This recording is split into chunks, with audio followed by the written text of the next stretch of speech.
أعوذ بالله من الشيطان الرجيم. بسم الله الرحمن الرحيم. ألم تر إلى الذين نافقوا يقولون لإخوانهم الذين كفروا من أهل الكتاب لئن أخرجتم لنخرجن معكم ولا نطيع فيكم أحدا أبدا وإن قوتلتم لننصرنكم والله يشهد إنهم لكاذبون. لئن أخرجوا لا يخرجون معهم ولئن قوتلوا لا ينصرونهم ولئن نصروهم ليولن الأدبار ثم لا ينصرون. لأنتم أشد رهبة في صدورهم من الله ذلك بأنهم قوم لا يفقهون. لا يقاتلونكم جميعا إلا في قرى محصنة أو من وراء جدر بأسهم بينهم شديد تحسبهم جميعا وقلوبهم شتى ذلك بأنهم قوم لا يعقلون. كمثل الذين من قبلهم قريبا ذاقوا وبال أمرهم ولهم عذاب أليم. كمثل الشيطان إذ قال للإنسان اكفر فلما كفر قال إني بريء منك إني أخاف الله رب العالمين. فكان عاقبتهما أنهما في النار خالدين فيها وذلك جزاء الظالمين. يا أيها الذين آمنوا اتقوا الله ولتنظر نفس ما قدمت لغد واتقوا الله إن الله خبير بما تعملون. ولا تكونوا كالذين نسوا الله فأنساهم أنفسهم أولئك هم الفاسقون. لا يستوي أصحاب النار وأصحاب الجنة هم الفائزون.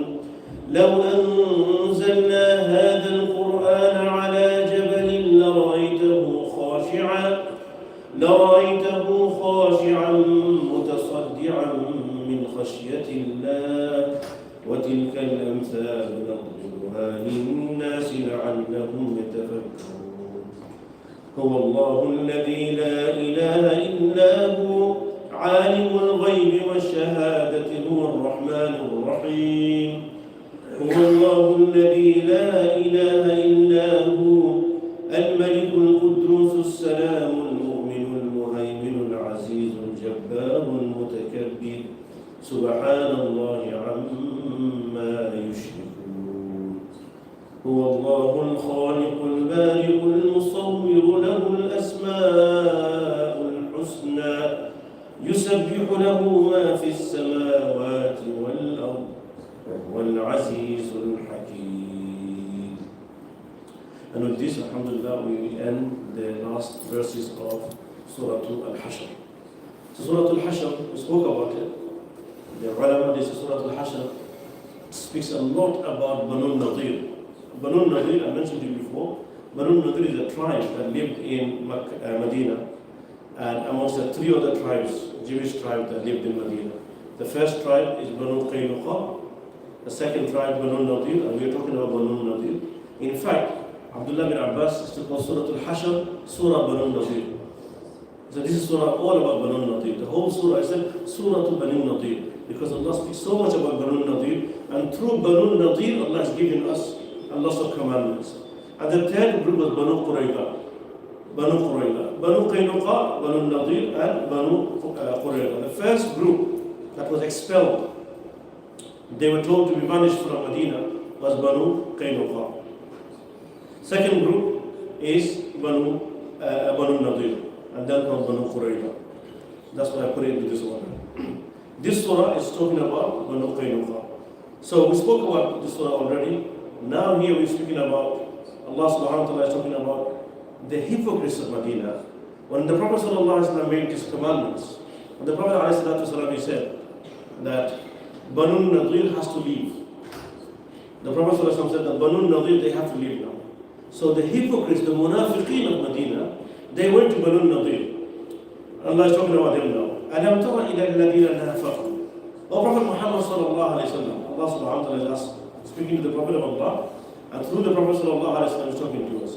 Have you, أَلَمْ تَرَ, أَلَمْ تَرَ is always addressing Rasulullah sallallahu alayhi wa sallam. أَلَمْ تَرَ كَيْفَ فَعَلَ. So it's always, Allah is addressing the Prophet sallallahu alayhi wa sallam, and through the Prophet of Allah is talking to us. Have you seen, O Prophet Muhammad sallallahu alayhi wa sallam, or have you considered, نَافَقُوا, the munafiqeen and the hypocrites, يَقُولُونَ لِإِخْوَانِهِمْ, who say to their fellow, as in they say to Banu Nadir. You see, so this is the reason why a lot of people, they don't understand this. We cannot understand the Quran unless we have the hadith from Rasulullah sallallahu alaihi wasallam. Otherwise, it's very difficult to translate. أَلَمْ تَرَ إِلَى الَّذِينَ نَافَقُوا يَقُولُونَ لِإِخْوَانِهِمْ. How do you translate this one? Have you considered Prophet Muhammad sallallahu alaihi wasallam, the hypocrites who say to their fellows? Fellow, I mean who? The whole surah of Banu Nadir. When the Prophet ﷺ said, Banu Nadir, I give you 10 days. You have broke all the treaties between us and you. On the very first day I came to Medina, I called all of you. The Prophet ﷺ, he called Banu Nadir. Because there were 3 Jewish tribes that I mentioned. He called all of them, Banu Qurayza, Banu Nadir, Banu Qaynuqa. He said, look, I'm not here to cause any problem to your religion. I am not here to tell you that get out of Medina. I'm here to connect you. If I see something wrong, I will tell you this is wrong. You want to continue to practice your Yahudi religion, you go ahead practice. I'm not here to say that. I'm here to, if you ask me any question, I will answer you according to the Quran. I will tell you where you went wrong. There were so many times the Prophet ﷺ used to follow the way of the Ahlul Kitab. So many times when the Prophet ﷺ didn't get a revelation, he'd follow whatever the Banu Qurayza, Banu Qaynuqa, Banu Nadir is doing as well. So the Prophet ﷺ, for example, if you remember when he went to Medina, they were fasting. Why are you fasting? He said, because Prophet Musa fasted today. The Ashura fast. The Prophet ﷺ, he thought about it for a little while, and then he said that نَحْنُ أَوْلَى بِمُوسَى مِنْكُمْ. You know what? We are more closer to Musa, so we will fast as well. So the Prophet ﷺ, any commandment that didn't come down to Rasulullah ﷺ, the Prophet of Allah, he followed the way of Ahlul Kitab. Until the Prophet of Allah was told that their way is wrong. So the Prophet of Allah said that I'm not here to penalize you, to criticize you, to condemn you, to expel you. None of that. We will live together as one citizens. Agree? They were very happy. They said, oh, this is reasonable. But they were really scared. They said, all Medina has changed now. They all become Muslim. What's going to happen to us? Here comes Muhammad. He's going to expel us. He's going to kick us out. The Prophet of Allah said, no. But we have to have some sort of conditions, and we need to come to some terms. And one of the terms is this, that if we are under attack, we're going to defend Medina together. Agree? Of course we agree. But they didn't. It's to conspire against the Muslims every single day. Every single day. This is the way of the Yahud at the time of the Prophet ﷺ. They said no. And every single time, and any time they found the chance. In fact, once the Prophet of Allah was sitting down, talking to some of the Banu Nadir people, Banu Qaynuqa, they tried to throw a rock on the Prophet ﷺ's head so that they could kill him from the top. So many attempts of assassination as well. Anyway, so when the Prophet ﷺ said to Banu Nadir that you guys, you know exactly what happened to Banu Qaynuqa. You know them, the other Jewish tribe. They are all gone now. They're gone to Al-Dhuru'at of Sham. They've gone to nearby Jordan area. They're gone. You know who they are. They used to live amongst us, but I expelled them because they broke the treaty. You broke the treaty as well. But the Prophet ﷺ is not like the people nowadays. If they break the treaty, they bomb the whole country. If they broke the treaty, they basically destroyed the whole city. The Prophet of Allah was not like that. He could have done this, but he said, no, I give you 10 days. I want you to take all your belongings and everything and leave, because living with you is becoming very difficult, because continuously you are conspiring against us and you're breaking every single terms that will come together. So the Prophet of Allah gave them 10 days time. Some of them took the threat seriously, but this munafiqeen, they went to Banu Nadir and said, hey, you don't need to go. What do you mean you don't need to go? He said, we have a very good idea. This is what they said. Allah is telling us what they said. They said, لَإِنْ أُخْرِجْتُمْ لَنَخْرُجَنَّ مَعَكُمْ. He said, don't worry. Yes? If you are driven out, we shall go with you. We are with you. Don't worry. Stand for your rights. Fight Muhammad and his people. And if they kick you out, we are with you. Don't worry. We will never listen to anyone who sought to harm you. وَلَا نُطِيعُ فِيكُمْ أَحَدًا أَبَدًا. Then they said, وَإِن قُوتِلْتُمْ لَنَنْصُرَنَّكُمْ. If you are attacked by Muhammad and his companions, we shall certainly come to your aid. We'll help you. Yes? And Allah subhanahu wa ta'ala says, وَاللَّهُ يَشْهَدُ إِنَّهُمْ لَكَاذِبُونَ. Allah subhanahu wa ta'ala said, Allah knows very, very well that the munafiqeen, they always lie.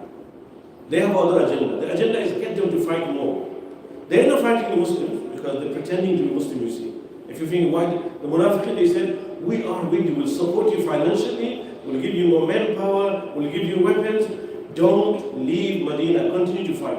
Allah said, they just want to make sure that they fight the Prophet sallallahu alaihi wasallam. Allah subhanahu wa ta'ala then told us everything about the munafiqeen.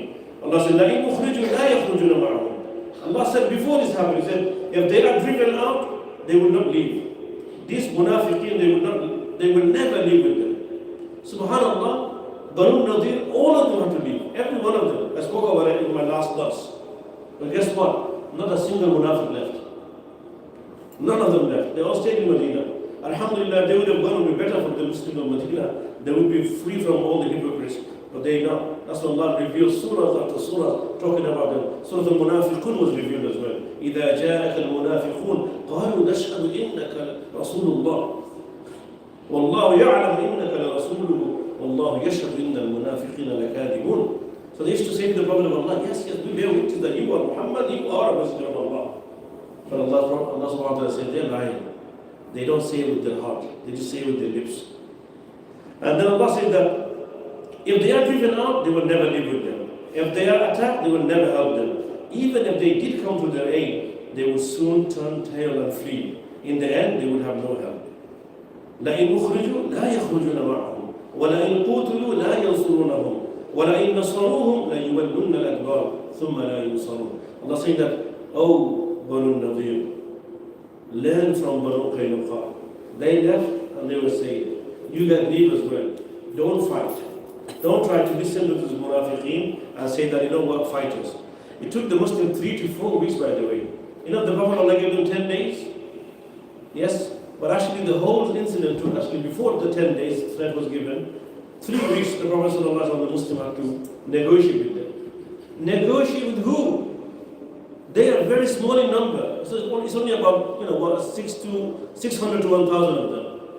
That's it. That's who they are. But the Prophet Sallallahu Alaihi Wasallam, we had to still negotiate with them against the people who broke the treaty, against the people who were threatening them, against the people who was conspiring against the Muslims. But the Prophet Sallallahu Alaihi Wasallam still wants their safety. He doesn't want them to be killed. Moving on. Allah subhanahu wa ta'ala says, لَأَنْتُمْ أَشَدُّ رَهْبَةً فِي صُدُورِهِمْ مِنَ اللَّهِ. The fear of you, a Muslim, is more intense in their hearts than the fear of Allah. Ajib. Allah subhanahu wa ta'ala is telling us, you know, Allah's power, Allah's qudra is not outwardly recognized. Only the strong Muslims, strong people of Iman will see the power of Allah. We don't see the power of Allah. But the power of the people, you can see it. The power of the people, because if someone is strong, everybody knows. For example, a football team. If you know a football team is really good, you can see they are very good. You could tell after 5-6 games, I think they're going to win the Premier League now. You could tell that because you could clearly see a team like this. You know, they gel together, they play together, and they were a good manager, etc. So Allah subhanahu wa ta'ala said, these people, they don't worry about me. That I will punish them in the hereafter because of the hypocrisy. I will punish them in the dunya as well. They don't look at that.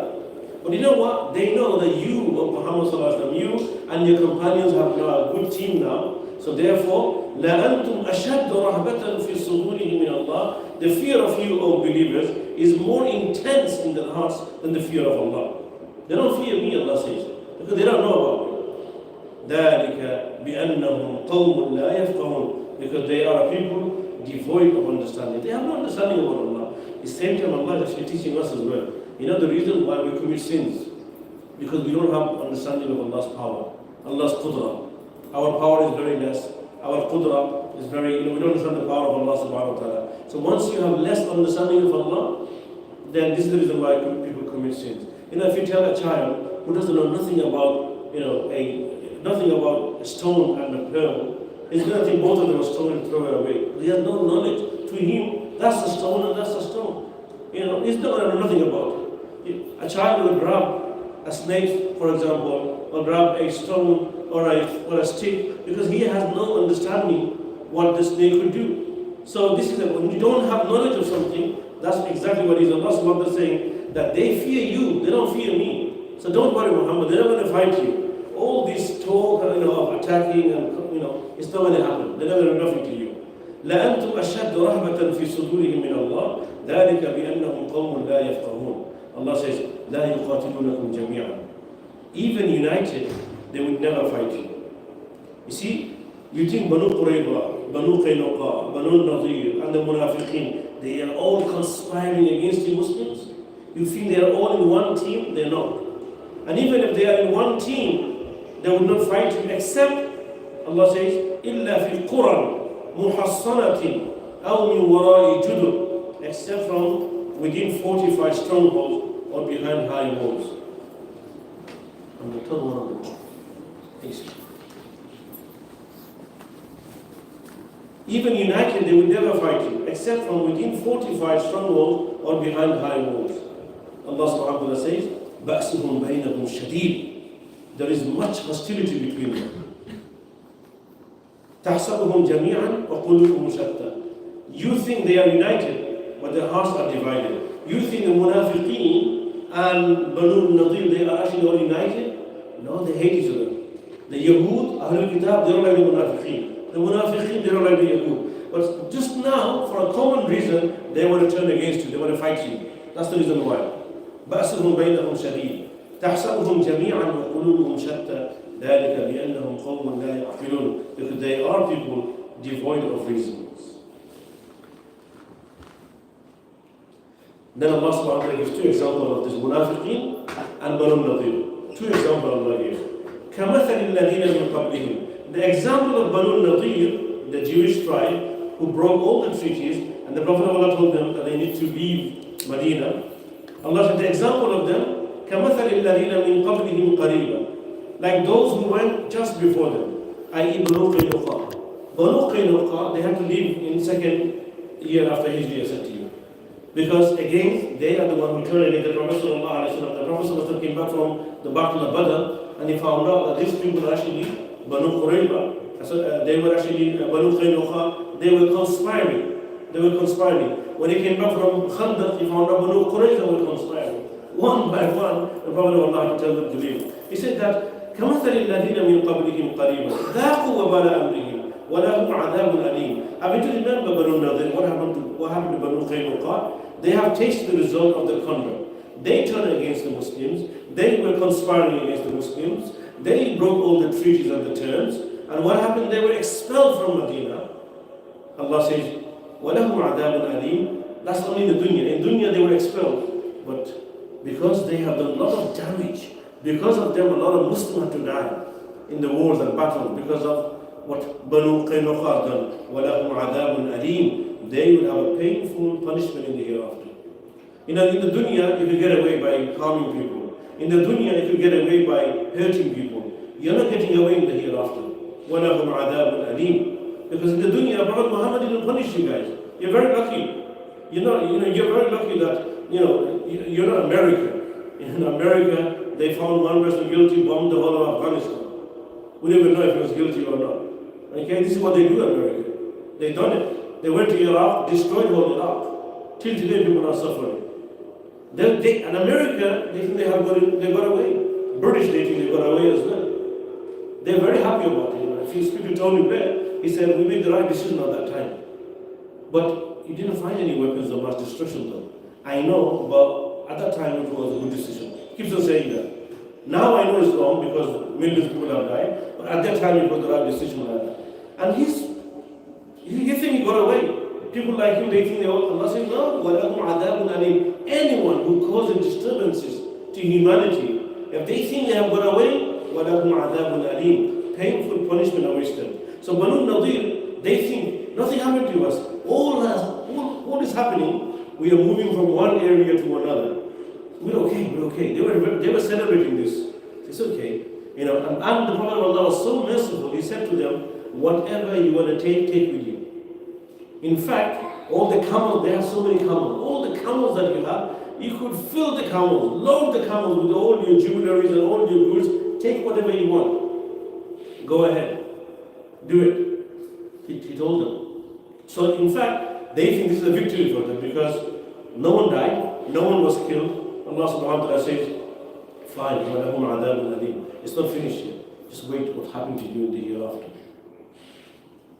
Allah subhanahu wa ta'ala give another example of the munafiqeen. كَمَثَلِ الشَّيْطَانِ The munafiqeen, they are like the shaitan. إِذْ قَالَ لِلْإِنسَانِ كْفُرْ You know what shaitan does? He says to a man, do not believe. A lot of people, they leave Islam. And nowadays, when they leave Islam, the broadcasters, they put it onto the Facebook. They put it onto the YouTube. Why I left Islam. If you listen to the story, they just tell them that they just, first of all, many of them, they're not even Muslim in the very first place, to be honest with you. It just, they just want to basically make a drama out of it. It's all film. Yeah? You ask them how many salah did you used to pray when you're Muslim? So I used to pray all 15 of them. 15 when you pray 5 of them. Somebody tells them, do you know Surah Al-Fatiha? You said, I told you, I don't know. But you prayed, you said, you're Muslim for 5 years. 5 years I prayed 15 rakat of salah every day. So, okay, which surah is the Surah Al-Fatiha? They don't know Surah Al-Fatiha. So you're telling me they're Muslim without Surah Al-Fatiha? Yeah. So everybody knows this. They're just liars. They're just wondering this is shaitanic way of telling everybody, I left Islam, so you should leave Islam as well. That's what shaitan does. Allah is telling you that's what shaitan does. إِذْ قَالَ لِلْإِنسَانِ أُكْفُرْ Shaitan says to the person, do not believe, do kufr. If we never understood this before, now you'll see it. You'll see people, they're so happy. They come on because BBC is not an interview, is it? If you tell them you're a Muslim. You tell BBC, I was a Muslim for 10 years, I now left Islam. BBC, ITV, Fox News, everyone will come to you because they want this. And then you tell them, yeah, I was Muslim, I found it very difficult. What do you find it so difficult? I don't understand this hadith, how could it be like that? I don't understand this Quran and stuff. And this is what people like to hear it. Yeah? This is the shaitanic way to spread kufr in the world. Allah subhanahu wa ta'ala said, this is what shaitan does. قَالَ لِلْإِنسَانِ أُكْفُرْ It will say to the people, أُكْفُرْ Do not believe. And then, فَلَمَّا كَفَرَ قَالَ إِنِّي بَرِيءٌ مِنْكَ And then when the person disbelieves, it becomes a kafir. Shaitan goes, you're on your own now, mate. You fight your own battles, you do whatever you want to do, whatever happens to you, let it happen. I am not with you anymore. You're on your own now. Inni bari'un minka. Why? I thought you were going to help me. Inni akhafu Allah Rabbal Alameen. I fear God, the Lord of the worlds. Now Shaitan becomes the most Sufi person. No, I fear God. Once Shaitan does his job, that's he's out now. You're on your own now. That's what Shaitan does. He makes people do kufr. Similarly, sins as well. Shaitan makes people do sins. Imam Al-Qurtubi rahimahullah ta'ala, he mentioned a very long story. It's in 4 pages. And I want to quickly summarize this. At the time of Banu Israel, there was a rahib, there was a monk. This monk was very pious, he used to worship every single time. And then another person came to see this monk. And he said, you know what, I'm also like you, I also worship God as well, and I also spend a lot of time, in the synagogues, etc., etc. And then right at the end, this person, the second monk who came, he wasn't actually a monk, he was actually a shaitan in the form of a monk. It's a test from Allah subhanahu wa ta'ala. And then right at the end he said to him, I've been given this mystical power that I could cure people. Yeah? So this monk is jealous, how come this guy's got more power than me? See, this is all now the battle of ego started. And actually the ibadah is only for Allah subhanahu wa ta'ala. And then suddenly, this second monk who said that he's got this mystical powers and everything, the other person became very jealous of him. Then he started learning how to do this as well, the trace of curing people like that. It's all shaitan doing, by the way. And then, he learned it as well. Now both of them, they know how to do this. Now lots of people are coming, I don't know, some people, they learn how to do ruqyah. They learn how to do ruqyah because but they pray the salah, MashaAllah. And when you pray your salah, when you read the tilawah, etc., sometimes Allah subhanahu wa ta'ala, because of this, allows some people to get cured by you. This person now started thinking, I think I'm a ruqya expert now. He hasn't memorized the Quran, nor did he go one day in the madrasa to study. He doesn't know nothing about the sunnah of the Quran. It's all of a sudden, he thinks that he knows ruqya. Suddenly he opens the ruqya center now. Areba. No studies, now he's got a center. And then the dangerous part is this. Now people are going there, knowing that these guys are experts. But if you ask them, they have no studies. They didn't even study from anyone. This starts something very small. This is all, forgive me, it's all shaitanic way. Because I tell you the danger of this one later on. That's why only scholars, in the olden days, ruqya was only done by scholars. Only scholars they were doing it. This is all shaitanic way now. Now he opened a center. Now, guess what happens? I'm going back to the monk story Imam Qurtubi mentioned. Then people start coming, And amongst the people who came, a lady came as well. Yeah? The ruqya on her, and end up actually doing zina with her as well. This is at the time of Banu Israel. Yes? Zina, and then she became pregnant. She became pregnant, now everybody told her, hey, what happened to our Imam Sahib? When did he get married? We didn't know that. And how come? Now he became so embarrassed. The shaitan said, your story is getting very, very popular now. The shaitan, in the disguise of the second monk, he said, you should actually kill. You kill the lady. So he killed the lady, killed the baby as well. Yes? And then he goes to say, what do I do now? What do I do? He said, now you do sajda to me. He said, what? How can I do sajda to you? He said, I'm not actually a monk. I'm actually shaitan. This is Imam Qurtubi right now. I'm not making this story up. I'm actually shaitan. Allah subhanahu wa ta'ala is actually testing here. Through him, Allah wants to teach us something. He said, everything that you've done is wrong anyway. Might as well just. And then at the end, he done kufr. The same monk who worshipped Allah subhanahu wa ta'ala for so many years, prostrated to the shaitan. Prostrated to the shaitan. Killed the lady, killed the baby, and then sujood to shaitan. After the shaitan said, Inni bari'un minka. Listen, you're on your own now. And it's gone. This is exactly what happened. This is why I say to all these brothers, they don't like it when I talk like that. I said, if you open a ruqya center, you need to have a team. You need to have someone supervising you. There are so many ruqya centers, they don't even have any scholars looking at it. Yes? And there are so many people, then they start opening hijama centers. In the name of sunnah, in the name of sunnah, the damage that the people are doing. No one is, just because in Islam, no one is basically keeping a close eye on it. That's why they get away with it. In the name of sunnah, everybody says, this is hijama, this is sunnah. What qualification do you have, brother? What will happen if any one of them get infection? What's going to happen? Imagine that it's a matter of blood. You ask the brothers who study medicine, how many years they study medicine, and how scary it is to give someone the wrong medicine, and what happens, the consequences. People here, they say, this is sunnah, and they just taking people's blood out. It's so dangerous. So in the name of sunnah, people are making so many mistakes like that. And I mentioned in my khatir the other day, people are giving marriage advice, mashallah. No Quranic background, no hadith background, and they say we are Islamic counseling group. And they have the biggest following in TikTok. That's how they become famous like that. Who are you people? What is this? Have you ever seen them quoting one verse of the Quran or translating? They can't, because they don't even know it. So this is so many, this toward the end of the time, this is so many ways shaitan wants to cause more problems, but in the form of rectifying. So this is what shaitan does. Allah says, قَالَ لِلْإِنسَانِ أُكْفُرْ. He says to the people, disbelieve, do not believe. But when the man disbelieves, he says, hey, inni bari'un minka. I disown you. I fear God, the Lord of the worlds. Allah says, فَكَانَ عَاقِبَتَهُمَا أَنَّهُمَا فِي النَّارِ خَالِدَيْنِ فِيهَا. Both of them will be in Jahannam. The shaitan and anyone who follows shaitan. No one's going to get away from Allah subhanahu wa ta'ala. So if you are causing damage in the name of Islam, you think you got away, you haven't. Do tawbah, repent to Allah subhanahu wa ta'ala, because your end destination will be Jahannam. That is the reward of evil doers. Allah says, وَذَلِكَ جَزَاءُ الظَّالِمِينَ. This is the reward of the evil doers. ظَالِمِينَ. Because this is dhulm. What is dhulm? What is dhulm? ظُلْمُ وَضْعُ الشَّيْءِ فِي غَيْرِ مَحَلِّهِ The definition of dhulm is that you put something which that's not the place to put it. In other words, you claim something, you claim to be someone else that you are not. You claim to be a ruqya expert, but you are not.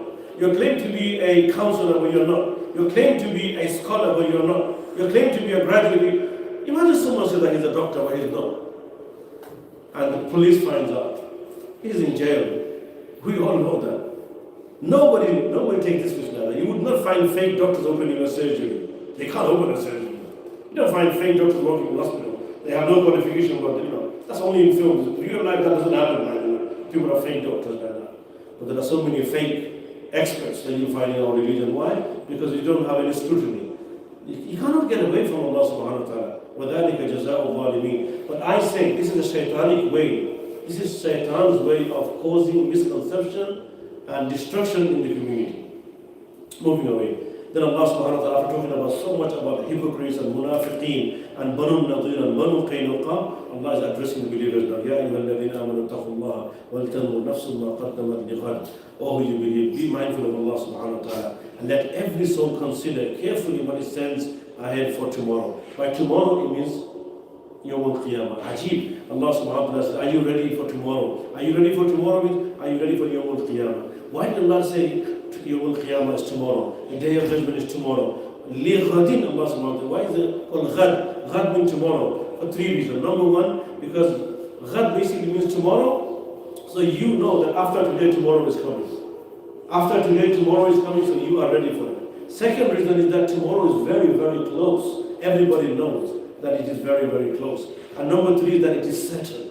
Everybody knows that as sun sets today, we're going to pray Maghrib Salah, then tomorrow has started already. So everybody has this yaqeen. So because it's close, because everybody knows, and because it's certain, that's the reason why Allah said, oh people, get ready for tomorrow. In other words, get ready for Yawm al-Qiyamah. Allah subhanahu wa ta'ala says again, wattaqullah. It's ajib. Have you noticed? He said, ittaqullah, and he said, wattaqullah. The first, when Allah, ya ayyuhalladhina amanu taqullah, what will you believe? Be mindful of Allah. And then Allah subhanahu wa ta'ala said, be mindful of Allah again. Twice Allah mentioned it. Why? The first one is, be mindful of Allah when it comes to doing the good deeds.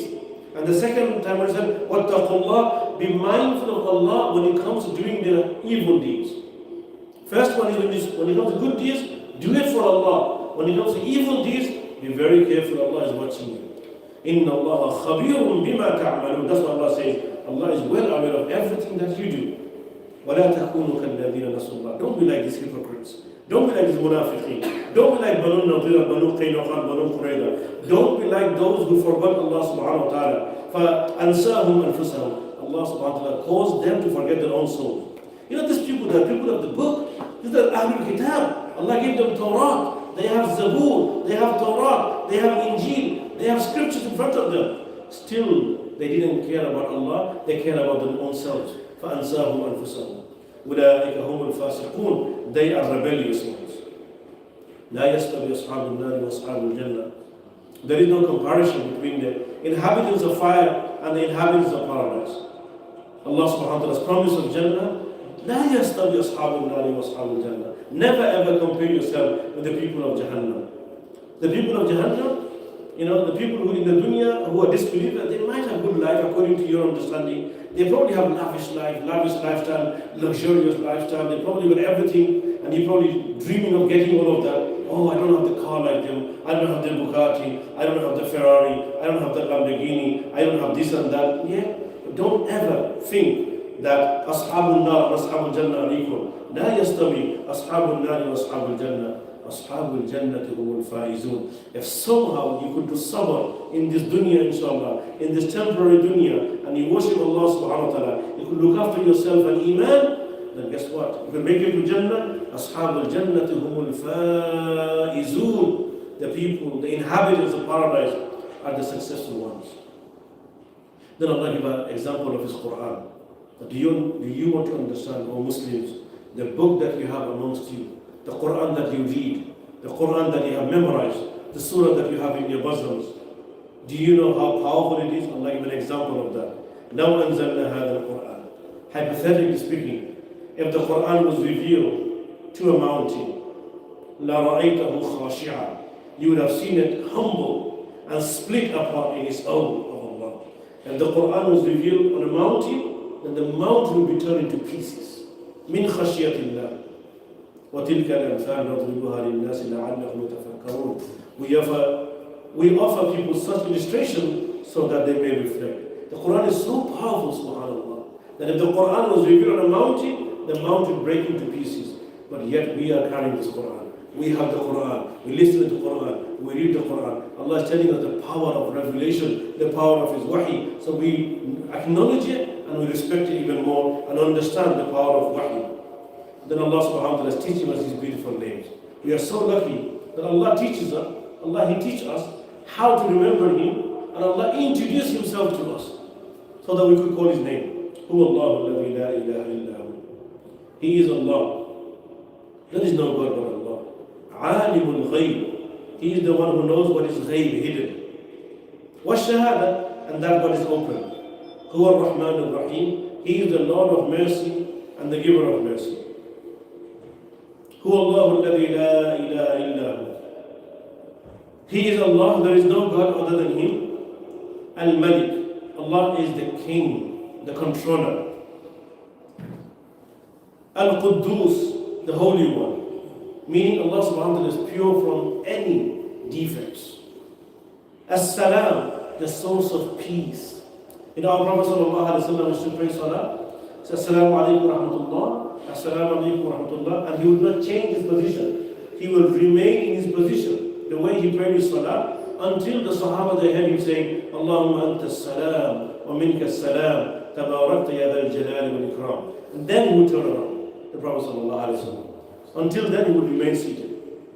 After reciting this dua, then the Prophet would turn around. The Prophet sallallahu alayhi wa sallam.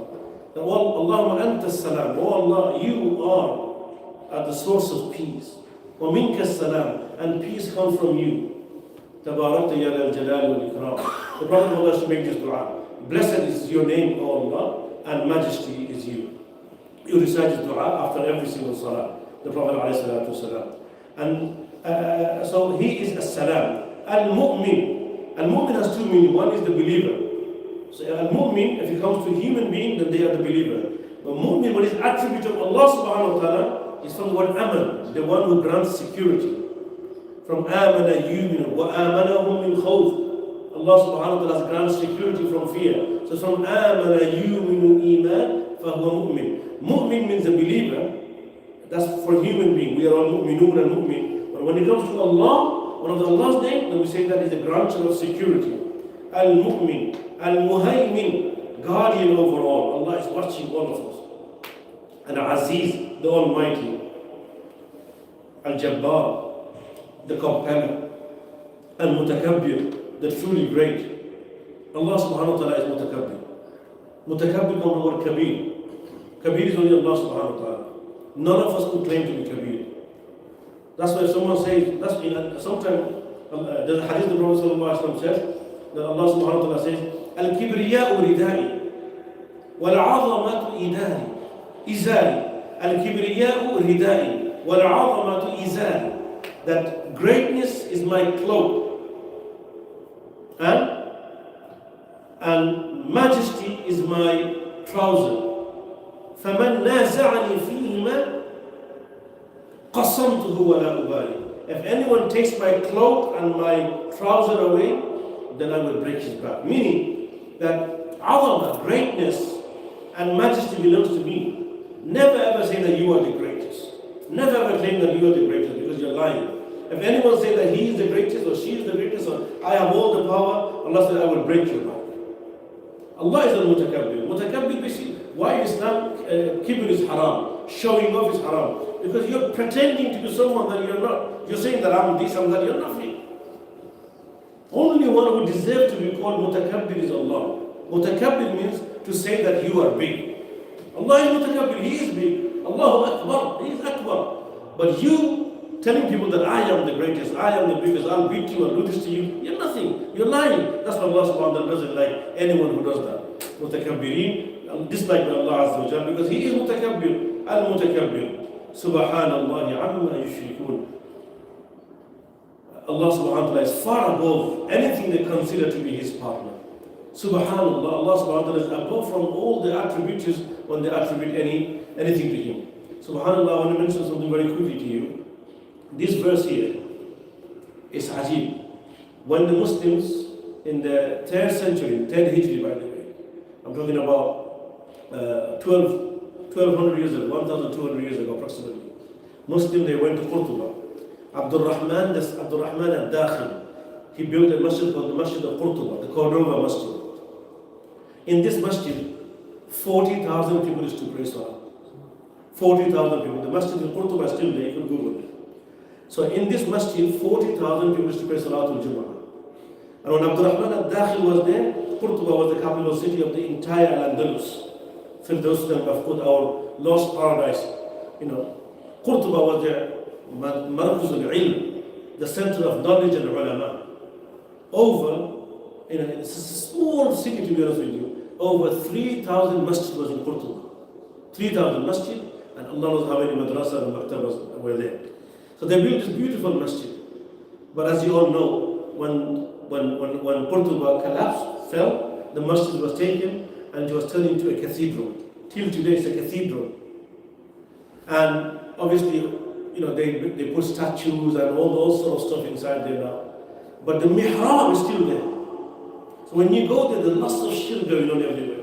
Shirk there, shirk over there, all of this shirk going on inside. Because they turn into a cathedral, a museum. Some is part is cathedral, some part is a museum. And people are only going there to take pictures. You're not allowed to pray salah there. You can't even do anything like that. You go into the front of the beautiful mihrab where the imam is to stand. Every sign is diminished now, it's all gone. Only one thing you can read it very clearly. Subhanallah amma yushrikun. This verse is written very clearly there. Subhanallah amma yushrikun. Allah subhanahu wa ta'ala is free from all the shirk that people are doing. This verse has to be an inspiration to Abdul Rahman al-Dakhil. Because normally people in the mihrab, they don't write this kind of verses. People write sometimes, have you noticed, people write sometimes, Allahu la ilaha illahu, or the Turkish brothers, mashallah, they write, Kullama dakhala alayha Zakariya al-mihrab. People write those kind of verses. I've never seen anyone writing the last verse of Surah Al-Hashr, except for this Abdul Rahman al-Dakhil. Has to be inspired. It's like Allah subhanahu wa ta'ala told him, do this now, a time will come when people will be doing shirk here, all the tawheed is going on now, shirk will be Subhanallah amma yushrikun, but I am free from shirk.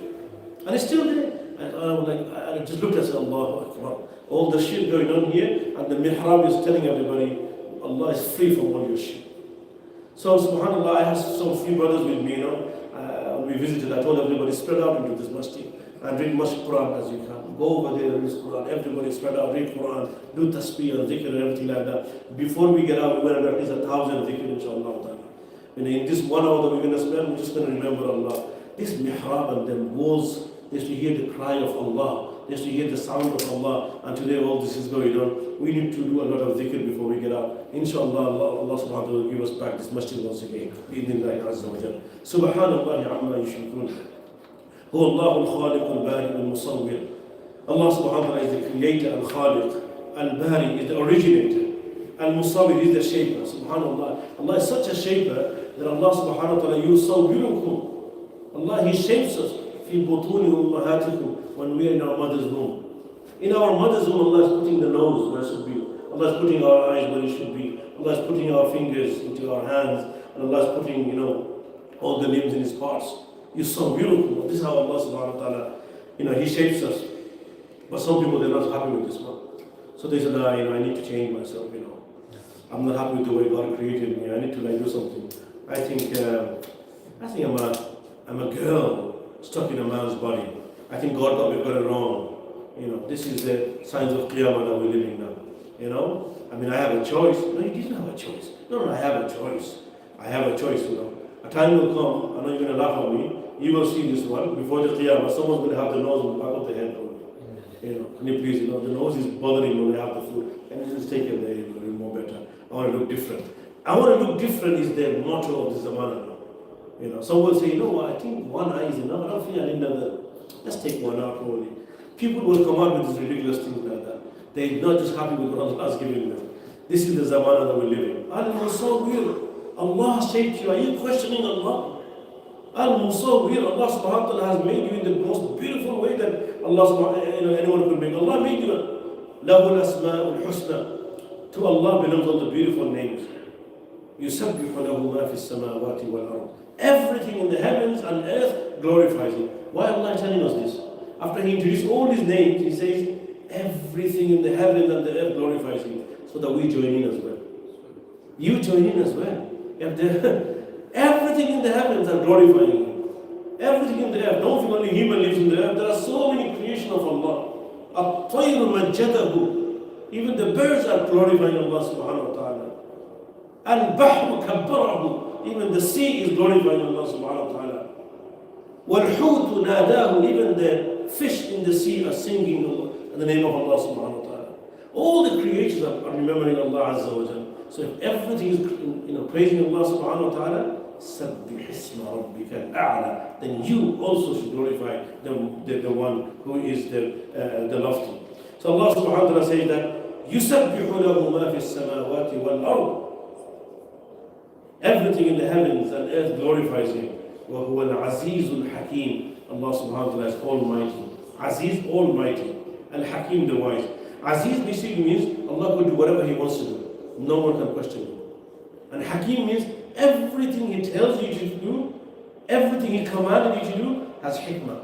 Don't ever question Allah's wisdom.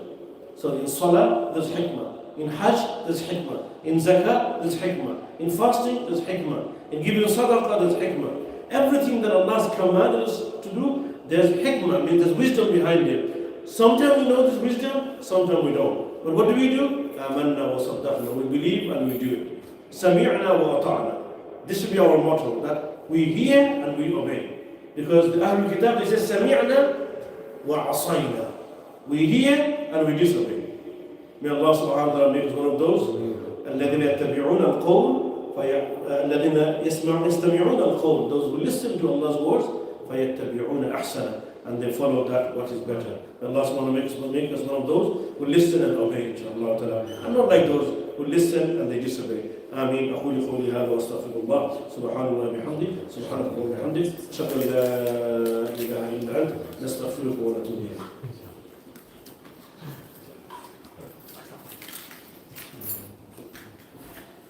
Does anyone have any questions? Yes, go ahead. So earlier you just mentioned that with every command that Allah gives us, there's wisdom behind it. We may not understand every form of wisdom, we may understand some. How do we go about reconciling those that which we're confused about? Because it's easy to say just follow, but it's a very difficult thing to just follow a command where we're confused about. Like? Anything. So like for example, in this day and age, music is a very big thing, and if you tell someone it's haram to listen to music, whether they understand it or not, whether they feel compelled to follow it or not, it's like a confusing decision for them to make.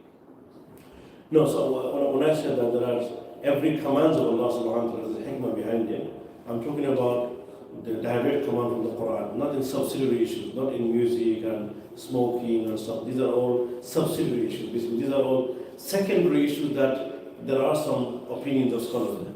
So I'm not talking about that. I'm talking about the usul, the fundamentals. Like for example, we don't know why we pray 2 rakat of Fajr. Why does 2 rakat of Fajr, 4 rakat of Dhuhr, for example? Why the Prophet said we have to give 2.5% of zakah and not 4%, for example? Why we have to give a certain amount of zakatul fitr? Why the 7 round of tawaf? I'm talking about these commands, these are clear commands of Allah and His Rasul. Sometimes we will know the wisdom behind it, sometimes we don't. And there are other subsidiary issues, like, should you say Amin loud or softly? Should you raise your hand after ruku or no? Or music that you mentioned, for example, is it permissible, impermissible? These are masail, these are issues that the scholars have been debating for a long time, and these are the ones that we are allowed to basically say that we are allowed to have an opinion. Whether I agree or disagree is different. So, for example, in the matter of music, some of the scholars say that the music itself is not haram. The music itself is basically because it's made from natural thing like that.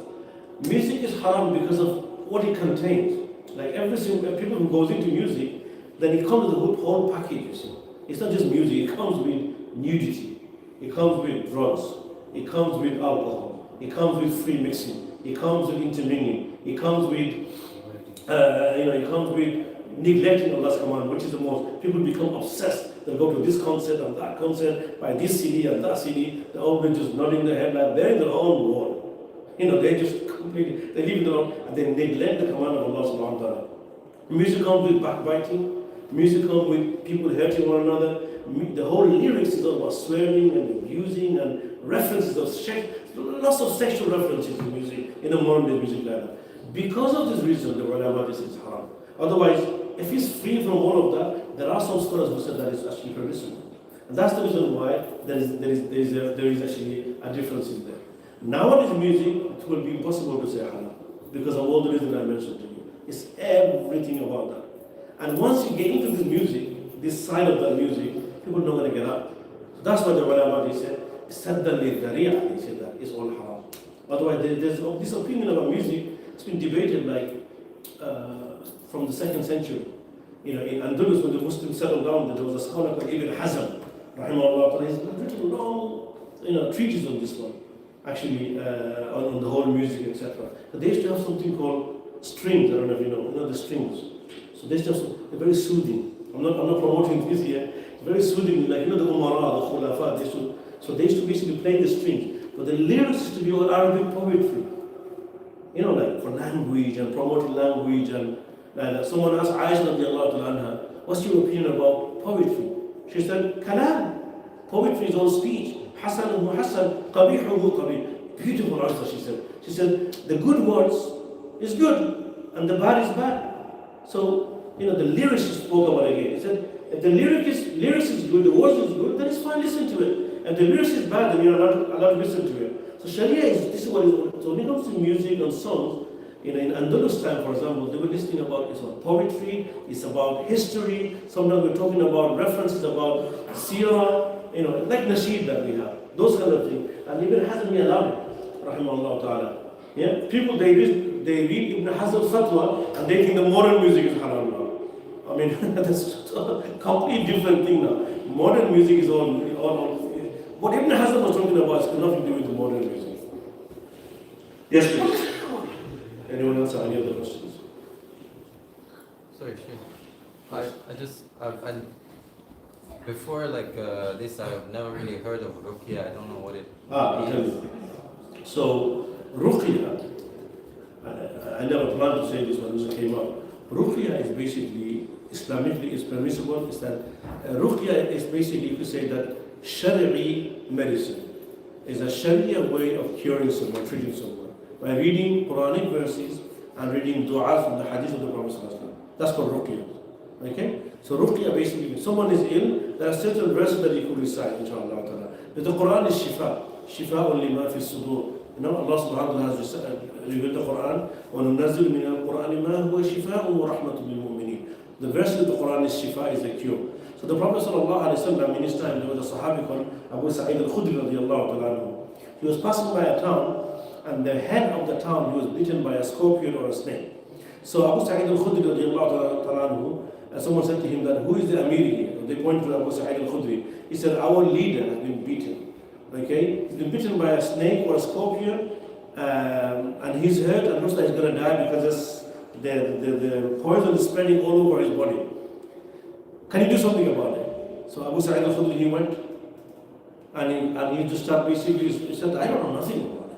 But then he started rubbing the hand into the affected area, and he started reciting Surah Al-Fatiha. And Surah Al-Fatiha, dry spin rubbing Surah Al-Fatiha, and the guy became better. كأنما نشط من عقال. The hadith mentioned that as if he's been let loose, as if a wild animal, when you just take off the rope, he runs. That's how he got up, and he was so good. It's an example that he became better. He came back and told the Prophet ﷺ, "Oh Prophet of Allah, I didn't know what to do. I just recited Surah Al-Fatiha." The Prophet said, "Didn't you know Allah has kept shifa in Surah Al-Fatiha?" So in the Quranic verse, there is shifa. So also the Prophet ﷺ, when he was ill himself, Jibreel came and he was doing ruqya to Rasulullah ﷺ. Bismillahi arqiq min kulli shay'in yu'dhi. And in the name of Allah subhanahu wa ta'ala, I treat you, I cure you from anything that harms you. Jibreel was reciting. The Prophet of Allah, he told this as well. Then another Sahabi became ill. The Prophet ﷺ in Medina, he put his noble saliva like this, and he put it onto the, on the earth of Medina. He picked up some dust, he said, and then he started rubbing this person who was ill. He said, Bismillah, turbatu ardina, biriqi ba'dina, yushfa bihi saqimuna, bi'idni rabbina. He said, in the name of Allah, with the dust of our land, and with the saliva of some of us, and by the mercy and help of Allah subhanahu wa ta'ala and His command, inshallah you'll be cured. So the Prophet Allah told us kind of ruqya like that. He recited to people as well. He taught us some verses to recite, Surah Al-Fatiha and stuff like that. So, and Surah Al-Baqarah. Surah Al-Baqarah, for example, if you recite Surah Al-Baqarah, the Prophet he said that no jinn will enter, no evil jinn will enter the house like that. So these are all called ruqya. But to recite the ruqya is all from the Quran, and it's all the ad'iyah from the Sunnah of Rasulullah sallallahu alayhi wa sallam. It's a beautiful thing to do. If someone basically is feeling very low, someone thinks that they got some waswasa, someone feels that they got possession, they feel they got possession of something else inside them, and they go to someone who knows ruqya, and they recite the Quran, inshallah, they will be treated. It's the practice of our pious scholars coming from all the way from the Salaf. Nothing wrong with that. The point that I'm trying to make is a lot of people, they made this into a business, and that's not a problem. To get paid by doing this is halal. Because Abu Sa'id al-Khudri, they gave him a flocks of goats, and he took all of them. And the Prophet of Allah allowed it. No problem. It's your time, it's your effort, you're allowed to be paid for that. Yeah? But wrong people are in the business. They can't even recite the Quran. They don't know the Quranic verses. They don't even know which verses to recite. They think you could do anything like that. And some people, they actually have disorders and mental illnesses. And these people are not recognizing that. And they keep on saying that you got jinn possession. They keep on saying that. They don't actually have it. And that's the reason why I mentioned it. Okay? Yes. Anyone else have any other questions? Sure. I'm just checking my phone if there's any question coming from the sisters. There's nothing, inshallah. Last few chances. Yes, please. So you mentioned earlier that after Salah, he used to sit there for a little bit and recite before he turned around to the companions. I was wondering, would there be... Say again, sorry? So Prophet when he used to pray, he used to sit before he would turn around. Yeah. Would there be other actions he used to do?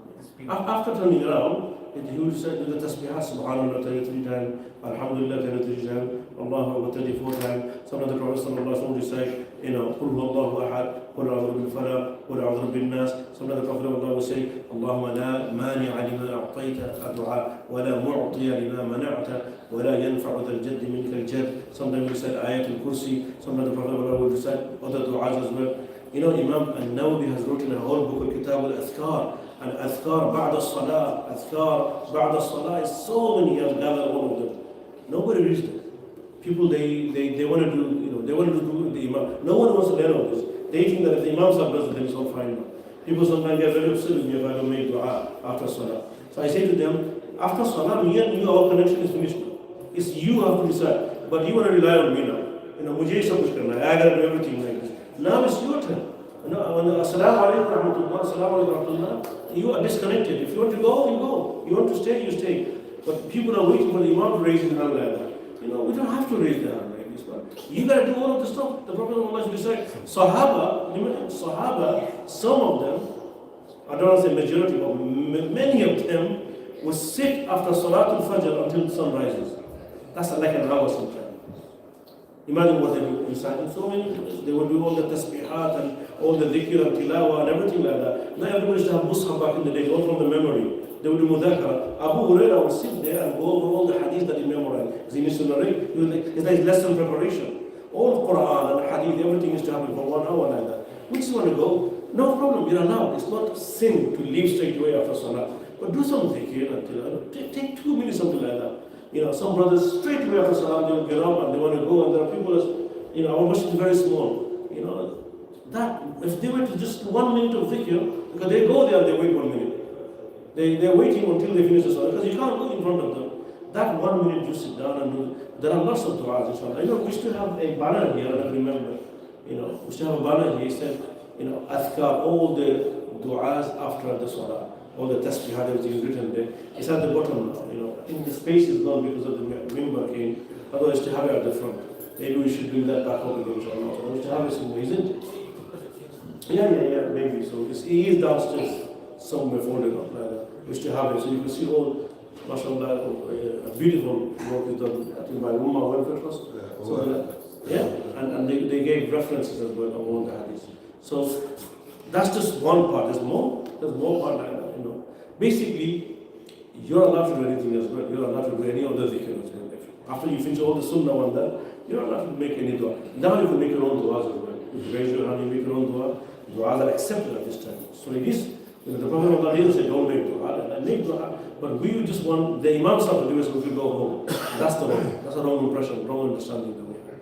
So yeah, lots of dua. Sometimes the Prophet of Allah would not wait till sallallahu alaihi wasallam. There are sometimes, the Prophet sallallahu after salam, I've noticed, you know, this is my understanding, I've noticed that the Prophet ﷺ, after the salah, if he is facing the people, most likely he's going to be doing a talk.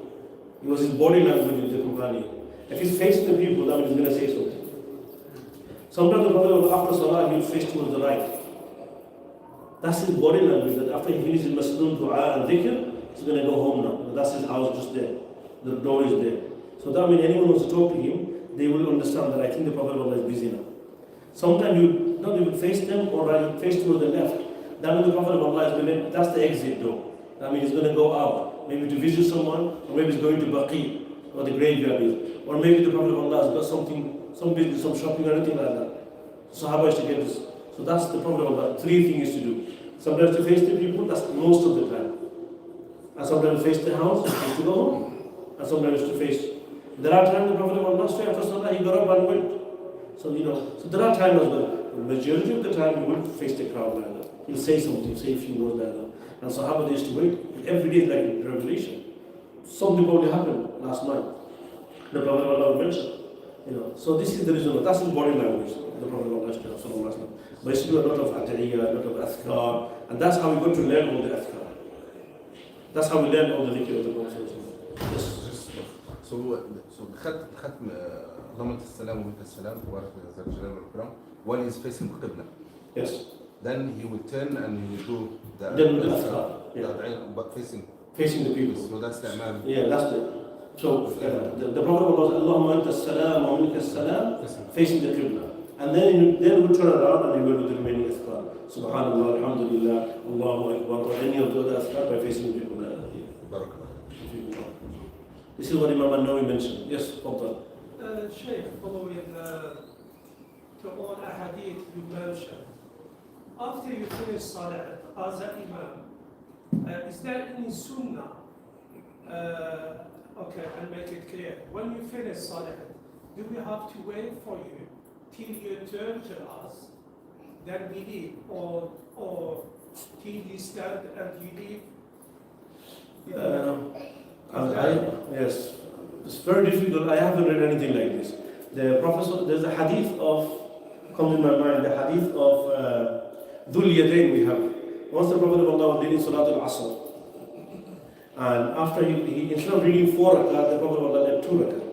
So he turned around, and then someone said to him that أَقُصِرَتِ الصَّلَاةُ أَمْ نَسِيتَهَا يَا رَسُولَ اللَّهِ. Has the salah been shortened? Like instead of 4 you prayed 2, or have you forgotten, O Prophet of Allah? Sallallahu Alaihi Wasallam. In that hadith, it is mentioned, the Sahabi narrated said, فَخَرَجَ كَثِيرٌ مِنَ النَّاسِ. Already so many people, before the Prophet of Allah could turn around, so many had already left already. So that's the, you know, فَخَرَجَ سُرْعَانُ النَّاسِ. That's the word. People who need to go hurry, they went. Because some of the Sahaba, they used to have market outside the Prophet's masjid. And they used to leave, they never had no doors, they would leave it like that. The masjid, you know, the environment in Medina is that they trust, like no one's going to take anything. After Salah, they will go back to the market straight away. You know, so some Sahaba used to leave the masjid early, especially the market people like that. So I'm not really sure. I probably need to look into it. But there is, Sahaba are different because most of them used to wait to see the Prophet's body language. Maybe he's got something to say, you know. But some used to leave straight away. So I think the option is, because the Prophet ﷺ said, تحريمها التكبير وتحليلها التسليم. You know, everything becomes halal as soon as the Imam says Assalamu alaikum wa rahmatullah, Assalamu alaikum wa rahmatullah. So it's up to you what you do now. You know, if you want to go, you go. You want to stay, you will stay. So what is exactly sunnah is very difficult to prove from this now. Maybe further investigation looking into needs. inshallah. Jazakumullah khairan. Okay, we'll stop here, inshallah. Subhanallah.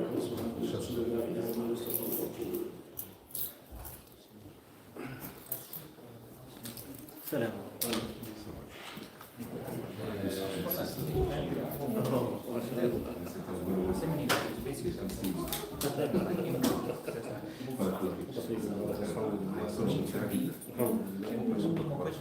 There's like another 3-4 books I need to read. You know what I'm saying? It's like it's a the kitab are never ending. I start with one question, get 5 books, another question, another 20 books. It's good, alhamdulillah. It's good. Like now I always have something to read. Again, I've never at any point in that not have anything to read. And then if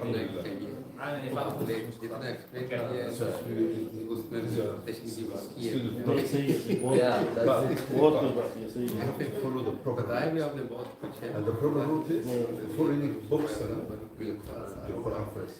ये तो ये हम सारे अभी बंद किए